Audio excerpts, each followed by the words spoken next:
Cyber alert के प्रायोजक हैं केंद्रीय गृह मंत्रालय का Indian cyber crime coordination centre I4C।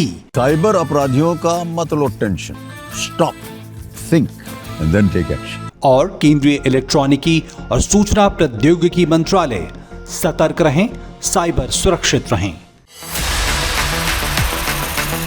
इस बार होगी बात SOPs की, यानी गृह मंत्रालय के द्वारा दिए गए स्टैंडर्ड ऑपरेटिंग प्रोसीजर्स की, जिनका पालन करके ये उम्मीद की जा रही है कि हम ज्यादा से ज्यादा लोगों का पैसा बचा पाएंगे। सबसे हमारा प्राइम मोटिव है पैसे को रोकना, सामान की डिलीवरी को रोकना होता है। इन्वेस्टिगेशन ऑफिसर को लगता है कि इस पैसे की आवश्यकता नहीं है मुझे इन्वेस्टिगेशंस में, अगर उसके मल्टीपल क्लेमेंट्स नहीं है और पैसा एक विक्टिम का है तो उसको दिया जा सकता है। ऑनलाइन एक मॉड्यूल बनाया, मनी रेस्टोरेशन मॉड्यूल जिसको बोलते हैं, उस पे कोई भी विक्टिम जो है जिसका पैसा होल्ड है वो जा सकता है, अपनी रिक्वेस्ट रेज कर सकता है। नमस्कार, आप देख रहे हैं साइबर अलर्ट और आपके साथ मैं हूं ममता चोपड़ा, और मेरे साथ साथ इस कार्यक्रम से जुड़ गए हैं एक और किरदार, और ये है साइबर बडी। मिलिए साइबर बडी से। हेलो एवरीवन, मैं हूँ साइबर बडी। जी, तो ये साइबर बडी हमें बताएगा काम की बात। और जानते हो साइबर बडी, साइबर फ्रॉड के मामले तो बढ़ ही रहे हैं, है ना? तो इनसे निपटने के उपाय वो भी तेज हो रहे हैं। दरअसल इन साइबर अपराधियों को क्या चाहिए पता है तुम्हें? हाँ, पैसा। जी हाँ, पैसा। और जहाँ बात पैसे की हो तो कई सवाल भी उठते हैं कि क्यों नहीं फ्रॉड की शिकायत से लेकर बैंकिंग व्यवस्था के एक्शन को ऐसा बना दिया जाता कि पैसा सिस्टम से बाहर ही ना जा सके, कि हम वित्तीय नुकसान को कम कर सके। बडी, तुम भी सोचते हो ये बात? हाँ, बिल्कुल। जी, ये भी सोचते हैं यही बात। गृह मंत्रालय ले आया है स्टैंडर्ड ऑपरेटिंग प्रोसीजर्स, यानी कोई फ्रॉड होने की दिशा में पीड़ित, पुलिस और बैंक्स क्या प्रोसीजर फॉलो करें कि वक्त बर्बाद ना हो और त्वरित एक्शन लिया जा सके। और बड़ा सवाल कि बैंक खाता फ्रीज हो जाए तो डीफ्रीज कैसे हो, अपना पैसा वापस कैसे पाएं। तो ध्यान से देखें ये एपिसोड, ताकि आप अपने साथ साथ दूसरों की भी मदद कर सकें।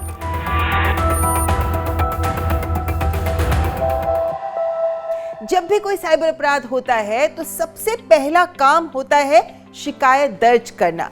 वैसे ये साइबर बडी भी जानता है कि शिकायत कैसे करते हैं। क्यों बडी, जानते हो ना कंप्लेंट कैसे करते हैं? बिल्कुल, 1930 पर कॉल करें, साइबर क्राइम पोर्टल पर या साइबर पुलिस स्टेशन जाकर भी शिकायत कर सकते हैं। विक्टिम को या उसकी ओर से कोई भी व्यक्ति को ये काम जरूर करना है कि उन्हें cybercrime.gov.in की वेबसाइट पर रजिस्टर करना है। रजिस्टर करने के बाद आपको इस वेबसाइट पर साइबर अपराध का पूरा विवरण, क्या हुआ, कैसे हुआ, सभी इंपॉर्टेंट इंफॉर्मेशन यहाँ सबमिट करनी होगी। इसके बाद आपको मिलेगा 14 डिजिट्स का एक एक्नॉलेजमेंट नंबर। ये शिकायत तुरंत state nodal officer, district nodal officer और संबंधित पुलिस स्टेशंस तक इस पोर्टल के माध्यम से पहुंच जाती है, और ये ऑटोमेटेड सिस्टम है जो काम करता है। संबंधित पुलिस अधिकारी ये देखता है कि क्या ये साइबर वित्तीय धोखाधड़ी का ही मामला है, और फिर तत्काल शिकायत को CFC FRMS में भेज दिया जाता है। ये आपको बता दें कि ये CFC FRMS यानी citizen financial cyber fraud reporting and management system एक इंटीग्रेटेड प्लेटफॉर्म है जो गृह मंत्रालय के अंतर्गत Indian cyber crime coordination centre यानी I4C ही चलाता है। इस प्लेटफॉर्म से सभी संबंधित बैंक्स या फाइनेंशियल इंस्टीट्यूशंस को पैसा होल्ड करने के लिए इलेक्ट्रॉनिक नोटिस भेजा जाता है, और ये प्रक्रिया तब तक चलती रहती है जब तक पूरा मनी ट्रेल स्थापित ना हो जाए। यानी एक खाते से 10 से 20 से 50 से 100 खातों में जहां तक मनी ट्रेल जा रहा है उसे फॉलो किया जाता है। यहां बैंक की क्या जिम्मेदारी है? बैंक पैसा होल्ड कर CFC FRMS पर अपडेट करता है, संबंधित खाते की KYC की जानकारी, इसे जुड़े हुए कितने और खाते हैं आदि सारी जानकारी एक सप्ताह के भीतर ही उन्हें इस पोर्टल पर अपलोड करनी होती है। शिकायतकर्ता को SMS या फिर ईमेल के माध्यम से सूचित भी किया जाता है कि पैसा कैसे रिलीज होगा। इस प्रक्रिया का एक वेब लिंक भी दिया जाता है। इसी तरह आप राष्ट्रीय साइबर अपराध हेल्पलाइन 1930 पर भी शिकायत दर्ज कर सकते हैं, और ये हेल्पलाइन भी केंद्र के द्वारा नहीं बल्कि स्थानीय स्तर पर राज्यों के द्वारा ऑपरेट की जाती है, और इसीलिए कई राज्यों में ये बहुत बेहतर काम करती है। और कहीं से लोगों की शिकायतें भी आती हैं कि नंबर नहीं लगता, इस पर भी गौर किया जा रहा है। खैर, साइबर हेल्पलाइन से आपको 14 अंकों का एक्नॉलेजमेंट नंबर मिलता है, जिसका उपयोग करते हुए फिर cybercrime.gov.in पोर्टल पर जाकर ही आपको अपनी शिकायत जरूर दर्ज करानी होती है।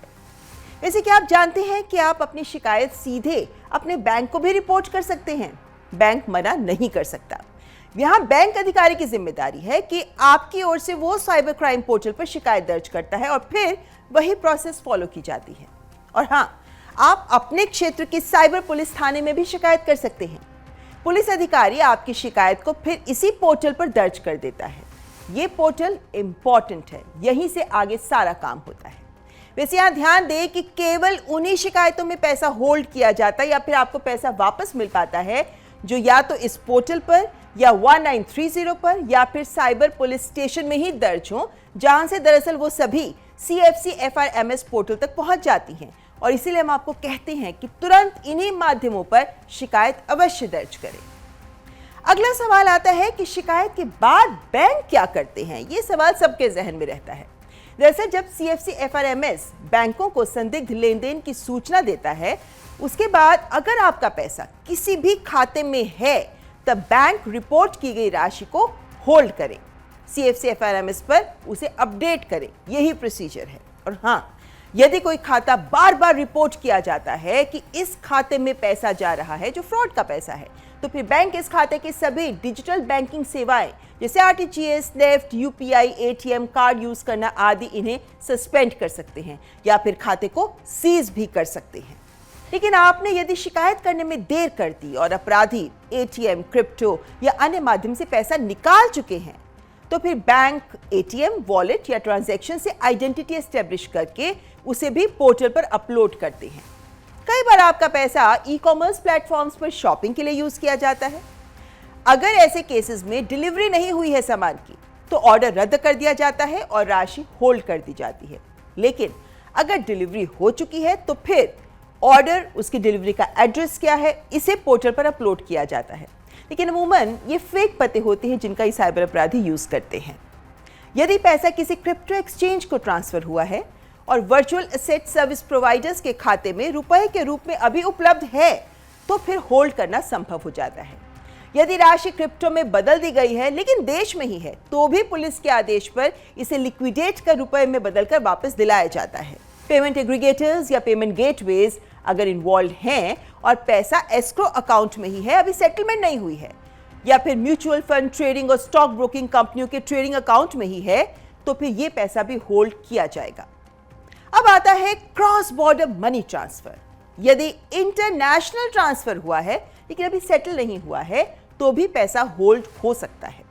सभी मामलों में यदि पैसा जा चुका है तो पूरी ट्रेल डिटेल अपडेट की जाती है, जो मामले सुलझाने में काफी मददगार साबित होती है। इसी ट्रेल को फॉलो करते हुए कई साइबर अपराधियों पर शिकंजा भी कसा गया है।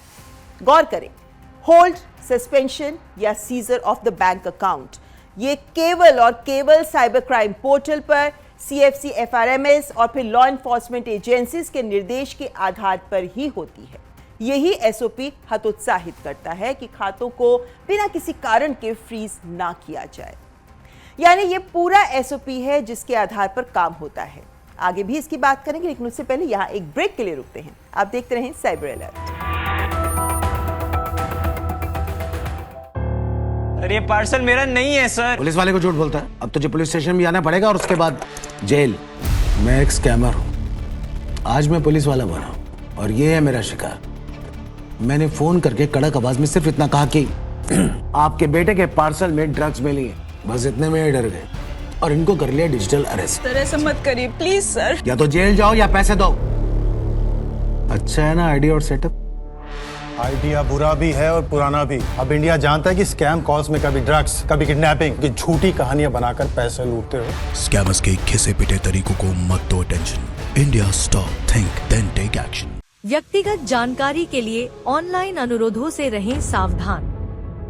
कुछ भी जानकारी देने से पहले जरूर सोचें। कोई भी वैधानिक कंपनी फोन या इंटरनेट पर आपसे निजी जानकारी कभी भी नहीं मांगती, इसलिए ऐसे कॉल या ईमेल आने पर अपनी जानकारी देने से पहले समझदारी दिखाएं और सावधानी बरतें।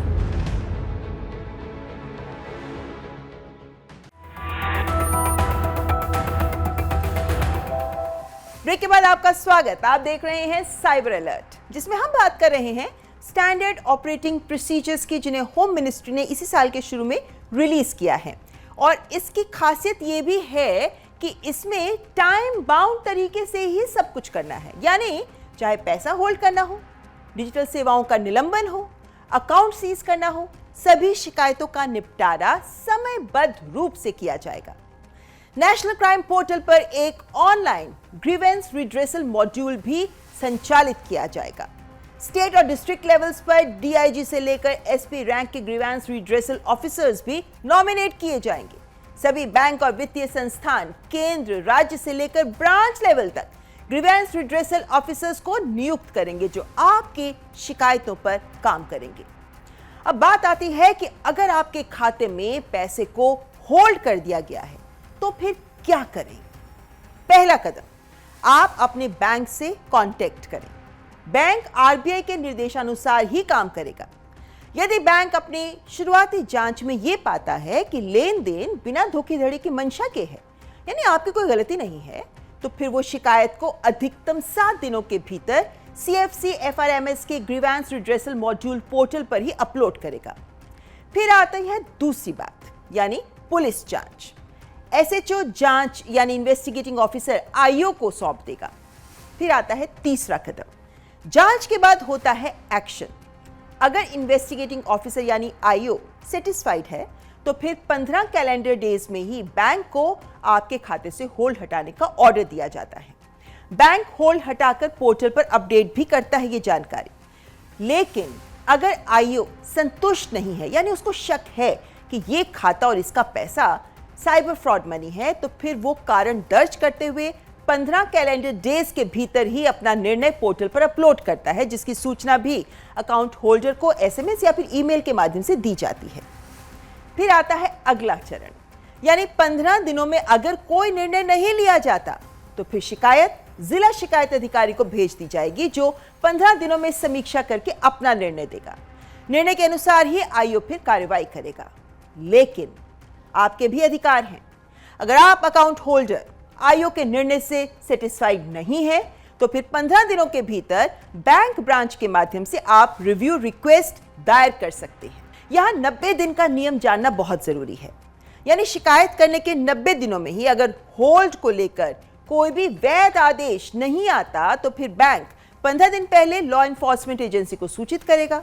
कोई आपत्ति ना होने पर फिर होल्ड को हटाया जा सकता है और IO आवश्यकता होने पर और अधिक 90 दिन का अतिरिक्त समय भी मांग सकता है। तो इस शुरुआत के 90 days they are very important. वैसे अगर खाता सीज कर दिया गया है या फिर डिजिटल बैंकिंग सेवाएं आपको खाते की सस्पेंडेड हैं, तो फिर आप बैंक ब्रांच में शिकायत देंगे और बैंक 7 दिनों में शिकायत को CFC FRMS ग्रीवेंस मॉड्यूल पर ही अपलोड करेगा और फिर वही IO जिसने सीज या सस्पेंशन का आदेश दिया था, उसी के द्वारा जांच की पूरी प्रक्रिया को फॉलो किया जाएगा। तो यानी आपके साइबर क्राइम पोर्टल पर शिकायत के बाद ही ये पूरा तंत्र सक्रिय होकर काम करता है। इसीलिए कहते हैं आप अपनी शिकायत अवश्य करें। यहां पर रुकेंगे एक ब्रेक के लिए, लेकिन ब्रेक के बाद करेंगे इस पूरी SOP के प्रैक्टिकल एस्पेक्ट्स पर बात। जुड़ेंगे हमारे साथ खास मेहमान। देखते रहें साइबर अलर्ट।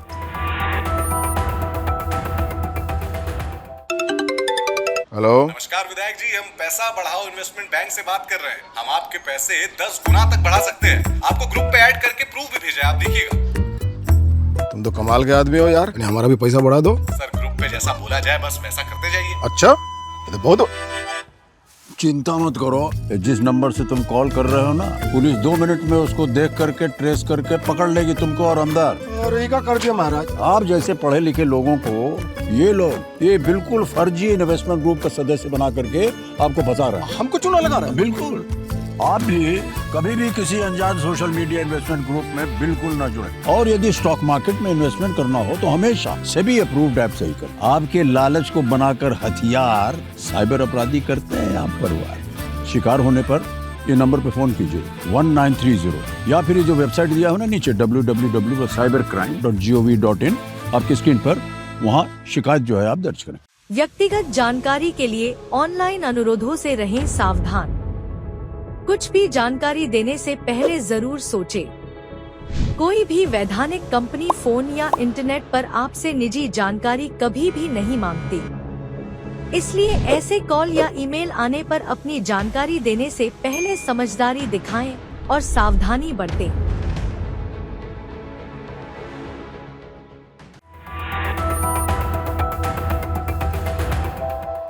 ब्रेक के बाद आपका स्वागत। आप देख रहे हैं साइबर अलर्ट, जिसमें अब हमारे साथ जुड़ गए एक विशेष मेहमान। हमारे साथ हैं I4C से एसीपी जितेंद्र सिंह, जो लीगल डिवीजन देखते हैं और होम मिनिस्ट्री के तहत काम करते हैं। बहुत बहुत स्वागत आपका एसीपी जितेंद्र जी। आप ये जो हम एसओपी की बात कर रहे हैं इस प्रोग्राम में, उसको बनाने में आपका बहुत अहम रोल रहा है जी। इसीलिए मैं पहले सवाल ये भी समझना चाहती हूँ आपसे कि इस एसओपी की जरूरत क्यों पड़ी? अलग अलग स्टेट्स में अलग अलग विक्टिम्स हैं और उनके अकाउंट्स अलग स्टेट्स में है, विक्टिम किसी और स्टेट में है। उनको रिलीफ देने के लिए और उनका पैसा रिलीज़ कराने के लिए हर स्टेट में एक कॉमन स्टैंडर्ड की ज़रूरत थी, कॉमन प्रोसेस की ज़रूरत थी, क्योंकि स्टेक होल्डर्स अलग अलग स्टेक होल्डर्स हैं। इसमें बैंक्स भी हो गए, पुलिस भी अलग अलग पुलिस स्टेशंस हो गए, तो इनको आपस में कोऑर्डिनेट करना और प्रोसेस को वेट करना बहुत ज़रूरी था। तो इसको देखते हुए जब विक्टिम को रिलीफ नहीं मिल रहा था तो झारखंड हाई कोर्ट ने एक सो मोटो पिटिशन एक्सेप्ट करके और उसके ऊपर मिनिस्ट्री ऑफ होम अफेयर्स को एक एसओपी क्रिएट करने के लिए बोला गया कि आप इस प्रोसेस के लिए एक एसओपी बनाइए जिसमें सभी स्टेक होल्डर्स को आप शामिल कीजिए और प्रोसेस को अच्छे से बना के विक्टिम्स को रिलीफ देने के लिए उसमें एक मैकेनिज्म बनाया जाए, जिसके लिए हमने एसओपी बनाना शुरू किया। उसके बाद बहुत सारे हाई कोर्ट्स ने ऑर्डर्स किए मिनिस्ट्री ऑफ होम अफेयर्स को कि इस एसओपी को जल्द पूरा किया जाए।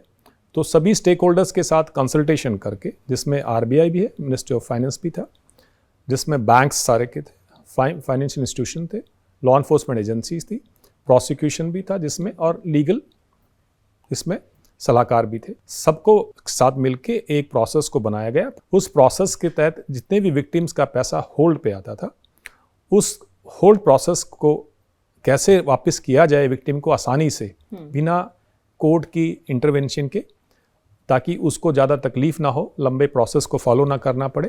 अमूमन ये बात कही जाती है कि पैसा वापस चाहिए तो आपको कोर्ट में जाना होगा, लेकिन क्या ये ऑप्शन है कि कोर्ट में जाए बिना ही आपका पैसा वापस होगा? हाँ, हमारे कानून के अंदर बीएनएसएस की धारा 106(3) के अंदर अगर इन्वेस्टिगेशन ऑफिसर को लगता है कि इस पैसे की आवश्यकता नहीं है मुझे इन्वेस्टिगेशंस में, अगर उसके मल्टीपल क्लेमेंट्स नहीं हैं और पैसा एक विक्टिम का है तो उसको दिया जा सकता है।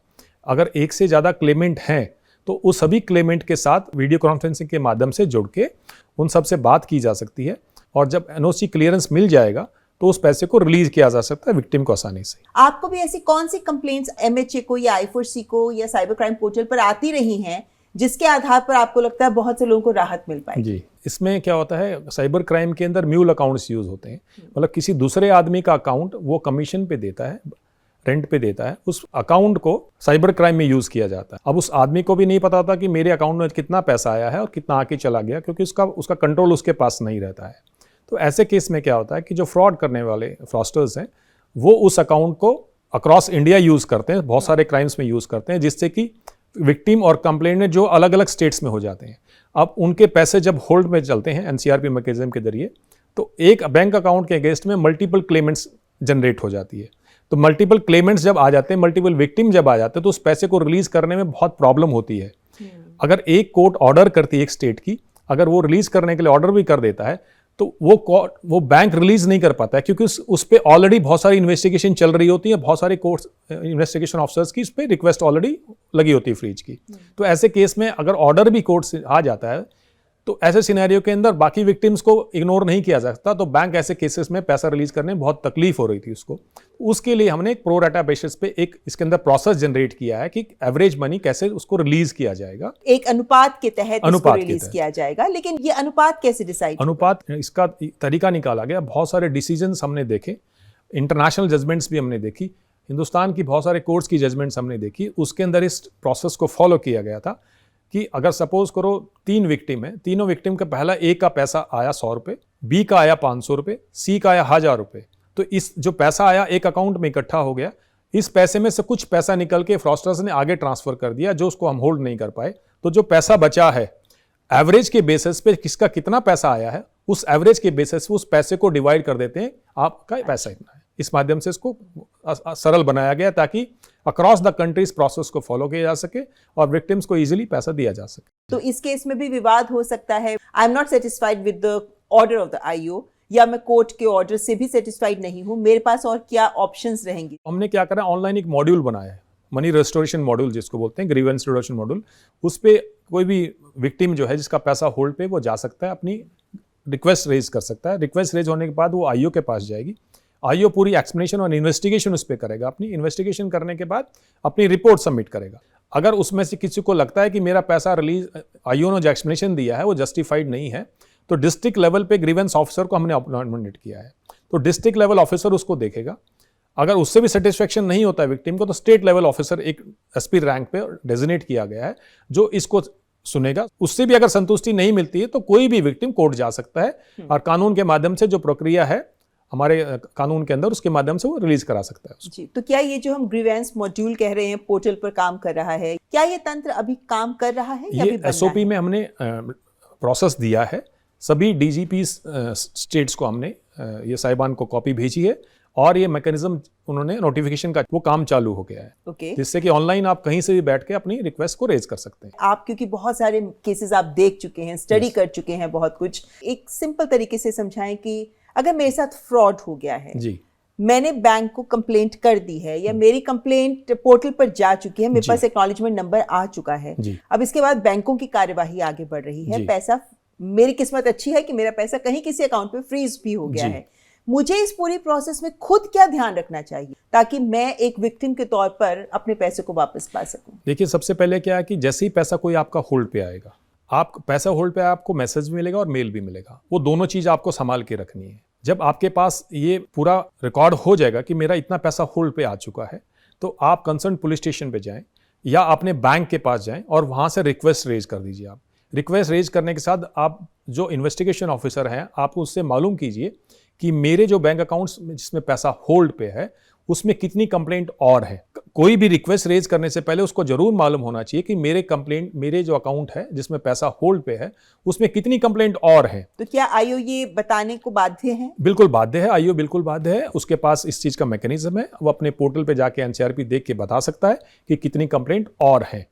उसके बाद वो अपनी रिक्वेस्ट फाइल कर सकता है, बैंक के पास जाएगा, बैंक उसकी रिक्वेस्ट रेज करेगा मनी रेस्टोरेशन मॉड्यूल पे। 1 हफ्ते के अंदर उसको रेज करना होता है। 15 दिन में आईओ को रिपोर्ट सबमिट करनी होती है, ऑर्डर इशू करना होता है। अगर 15 दिन में नहीं करता है आईओ तो ऑटोमेटिकली 15वें दिन डिस्ट्रिक्ट ग्रीवेंस ऑफिसर के पास रिक्वेस्ट चली जाएगी और उसके ऑर्डर्स फिर डिस्ट्रिक्ट ग्रीवेंस ऑफिसर रेज करेगा। इतने सारे मामले आ रहे हैं साइबर फ्रॉड के, एसीपी साहब, ये जो टाइमलाइंस दी गई हैं इनको सस्टेन कर पाएंगे क्या? बिल्कुल सस्टेन करना पड़ेगा। कंप्लेंट बहुत ज्यादा है, हमें इसमें बहुत मेहनत करनी पड़ेगी। हमने इसकी ट्रेनिंग्स के लिए भी प्रोविजन किया है, बैंक्स को अलग से ट्रेन किया जाएगा। लॉ एनफोर्समेंट का प्रोसेस ऑलरेडी चालू हो चुका है। हम लोग इसमें वीसी के जरिए हर स्टेट और डिस्ट्रिक्ट तक पहुंच रहे हैं और इसको समझाने की पूरी प्रक्रिया जारी है।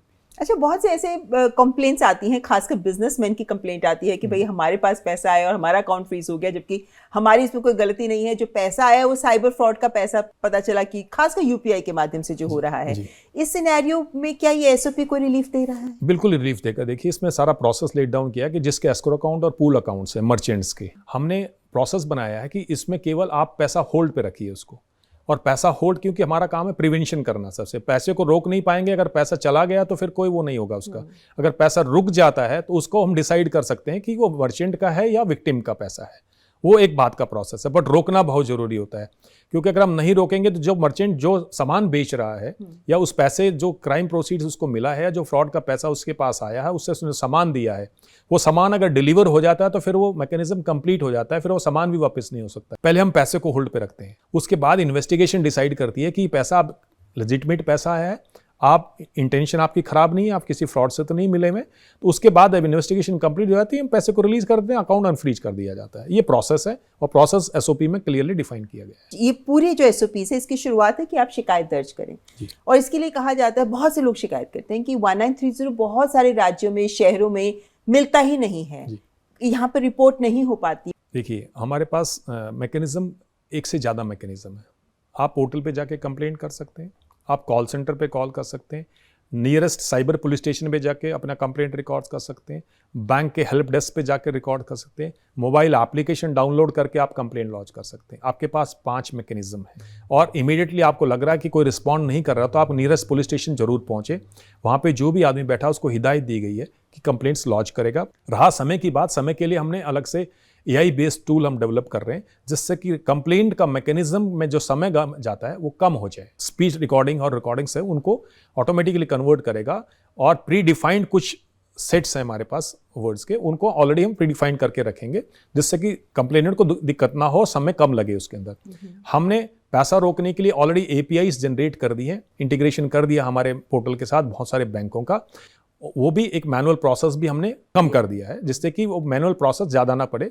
बड़े बैंक्स को हमने ऑलरेडी इंटीग्रेट कर चुके हैं और बहुत स्पीड बढ़ चुकी है। एक बड़ा कॉल सेंटर भी हम जनरेट कर रहे हैं, स्टेट्स को भी हम फैसिलिटेट कर रहे हैं ताकि उनकी लाइंस बढ़ सकें, उनकी कंप्लेंट अटेंड करने की कैपेसिटी बढ़ सके। उनको ट्रेनिंग दी जा रही है बाकायदा कि आपको कैसे अटेंड करना, क्या क्या चीज़ें पहले लेनी जिससे कि पैसा रुक सके। रोज़ की 1 लाख से ऊपर कॉल्स जनरेट हो रही हैं। तो स्टेट्स में आप अंदाज़ा लगा सकते हैं कि पूरा प्रेशर रहता है स्टेट्स के ऊपर कि जो आदमी कॉल सेंटर में बैठा है उसको डील करना है। भारत के लिए कहा जाता है कि जैसे I4C जब बना था तब भी बात हुई कि ऐसे व्यवस्था, ऐसा मैकेनिज्म दुनिया में नहीं है कहीं। नहीं है। अभी भी क्या आपको ये बात को गर्व होता है, फख्र होता है? हमें फख्र होता है कि ऐसे मैकेनिज्म, एक तो US के अंदर मैकेनिज्म है, एक हमारा मैकेनिज्म है जिसके माध्यम से इतने बैंक्स इंटीग्रेशन हमने किया है, इतने लार्ज लेवल पे, सेंट्रल लेवल पे प्लेटफॉर्म बनाया गया है जिसमें स्टेक होल्डर्स, हजारों स्टेक होल्डर्स हैं, 20,000 से ऊपर जो हमारे लॉ एनफोर्समेंट एजेंसी जुड़ी हुई है, बाकी स्टेक होल्डर्स जुड़े हुए हैं, विक्टिम जुड़े हुए हैं। देश को बहुत उम्मीदें हैं कि सरकार जल्द से जल्द ऐसी व्यवस्थाएं बना ले, चाहे वो बैंकों से जुड़ी हो, चाहे शिकायत से जुड़ी हो, और ये SOPs आई एम श्योर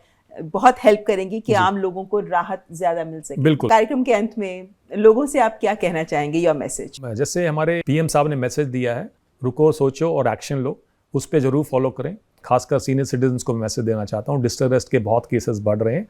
आप कृपया ऐसी कॉल्स को ना उठाएं जिसको आप नहीं जानते हैं, पहले वेरीफाई कर लें, उसके बाद किसी कॉल्स को अटेंड करें। अगर किसी वजह से आपके साथ कुछ हो रहा है तो आपको घबराने की बिल्कुल भी आवश्यकता नहीं है। आप फ़ोन काट के इमीडिएटली कंसर्न पुलिस स्टेशन को कॉल कर दीजिए। रही पैसे होल्ड की बात, रिलीज की बात, हमने SOP क्रिएट कर दिया है, हमारी कुछ कोर्ट्स ने इसको नोटिफाई भी कर दिया है। बहुत बेहतरीन काम हुआ है, लेकिन उम्मीद करते हैं कि अभी जमीन पर अपना प्रभाव दिखाए और लोगों को जरूर इससे राहत मिल सके। बहुत बहुत धन्यवाद आपका हमारे साथ जुड़ने के लिए। Thank you so much.